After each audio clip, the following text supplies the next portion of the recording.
சர்வம் மீடியா நண்பர்களே, உங்கள் அனைவருக்கும் வணக்கம். வணக்கம் சார். தமிழக அரசியல் களத்தில் இன்றைக்கு நடந்து கொண்டிருக்கக்கூடிய வார்த்தை போர் பற்றி உங்கள் கருத்துக்கள் என்னங்க சார்? நண்பர்களே, இன்றைக்கு தமிழகத்திலே மட்டுமல்ல, இந்திய அளவிலே, உலக அளவிலே தளவாட போர்களும் நடக்குது, வார்த்தை போர்களும் நடந்துக்கிட்டு இருக்கு. அதாவது தம்பி கேட்டீங்க, ஐயா இன்னைக்கு இந்த மாதிரி வார்த்தை போர்கள் நடக்குதே அப்படின்னு. இது 3 காலத்துலேயும் நடந்திருக்கு, நடக்கும். இறந்த காலத்துலேயும் நடந்தது, நிகழ்காலத்துலேயும் நடக்குது, எதிர்காலத்திலையும் நடக்கும். நாம் சொல்கிறோம், நாம் தான் இந்த உலகத்திற்கு நாகரிகத்தை கொடுத்தவர்கள், கல் தோன்றி மண் தோன்றா காலத்தே முன் தோன்றிய மூத்த குடி எங்கள் தமிழ் பெருங்குடி என்று சொல்லுகின்றோம். இந்த உலகத்துக்கே அத்தனை நாகரிகங்களையும் கலாச்சாரத்தையும் பண்பாட்டையும் கொடுத்தவர்கள் நாங்கள், வந்தாரை வாழ வைத்தவர்கள் அப்படின்னு எல்லாம் நம்ம சொல்கிறோம், பெருமை பெற்றுக்கொள்கிறோம். இதெல்லாம் எந்த வகையிலையும் தவறே கிடையாது, பொய்யும் கிடையாது, உண்மை, நிஜம், சத்தியம். ஆனால் இதை நிலைநிறுத்த வேண்டிய சான்றோர்கள் நிலைநிறுத்துகிறார்களா? அவர்கள் அந்த நாகரிகத்தை கடைபிடிக்கிறார்களா என்றால், நான் சொன்னது போல் அந்த காலத்துலேயும் இல்லை, இந்த காலத்துலேயும் இல்லை, வருங்காலத்தில் இருக்குமா அப்படின்னா இருக்காது அப்படிங்கிறது தான் நிஜம். வள்ளுவர் பெருந்தகை சொல்லுகிறார், இனிய உளவாக இன்னாத குரல் கனியிருப்ப காய் கவர்ந்தற்று. புரியுதுங்களா? இனிமையான சொற்கள் ஒரு கருத்தை பிரதிபலிப்பதற்கு எவ்வளவோ இருக்கின்ற பொழுது, அதையெல்லாம் விடுத்து துன்பம் தரக்கூடிய, துன்பம் அடுத்தவங்களுக்கு மட்டும் இல்லைங்க, யார் அதை சொல்கிறாங்களோ அவங்களுக்கும் சேர்த்து தான் அந்த துன்பம் நடக்கும் என்பதை மறந்து அவர்கள் என்ன பண்ணுறாங்க, இந்த வார்த்தை போர்களை அள்ளி வீசுகிறார்கள். இதனால் மிகப்பெரிய ஒரு நன்மை நடந்து விடுமா? மழை பெய்து விடுமா? பொருளாதாரம் செழித்து விடுமா? என்ன நடக்கும்?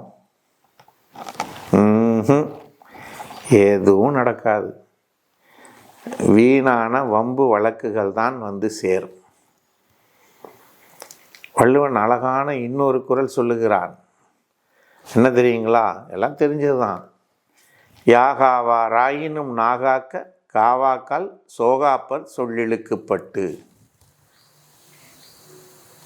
இந்த குறளை யாரும் படிக்காமல்லாம் வந்திருக்க முடியாது, ஆனால் கடைபிடிக்காமல் வந்து விட்டார்கள். என்ன செய்யறது? என்ன சூழ்நிலையோ, என்ன காரணமோ, என்ன தேவையோ தெரியல.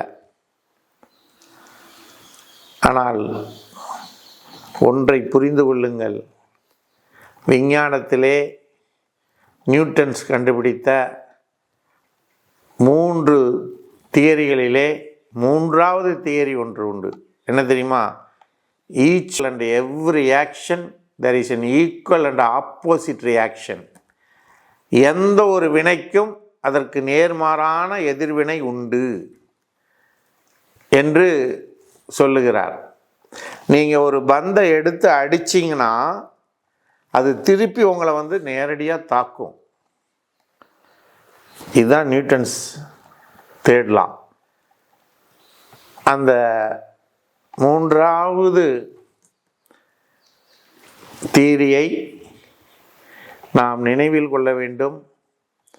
நாம் என்ன பேசுகிறோம், எதை பேசுகிறோம், எதற்காக பேசுகிறோம், அதனால் என்ன எதிர்விளை விளையும் என்பதனை தெரிந்து நாம் பேச வேண்டும். நாம் எரிகின்ற கல் நம்மை தாக்காமல் நமக்கு நாம் தான் கவசம் செய்து கொள்ள வேண்டும். அந்த கவசம்தான் வள்ளுவன் சொல்லக்கூடிய நாகாக்க. அதனால் தம்பி, நீங்கள் கேட்ட இந்த கேள்விக்கு என்னுடைய பதில் இதுதான். என்ன, யார் என்ன வாசகங்களை பயன்படுத்துகிறார்களோ அது அவர்களை தாக்கும். அந்த தாக்குதலிலிருந்து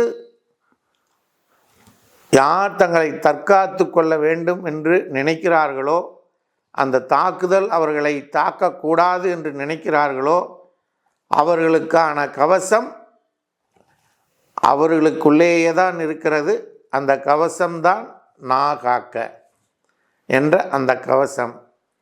வள்ளுவன் சொன்ன அந்த சத்தியத்தை புரிந்து யார் வேண்டுமானாலும் நடந்து கொள்ளலாம். ஆகவே நண்பர்களே, காக்க என்று கூறி என்னுடைய தீர்வை இதற்காக வைக்கின்றேன். நன்றி, வணக்கம். மீண்டும் சந்திப்போம்.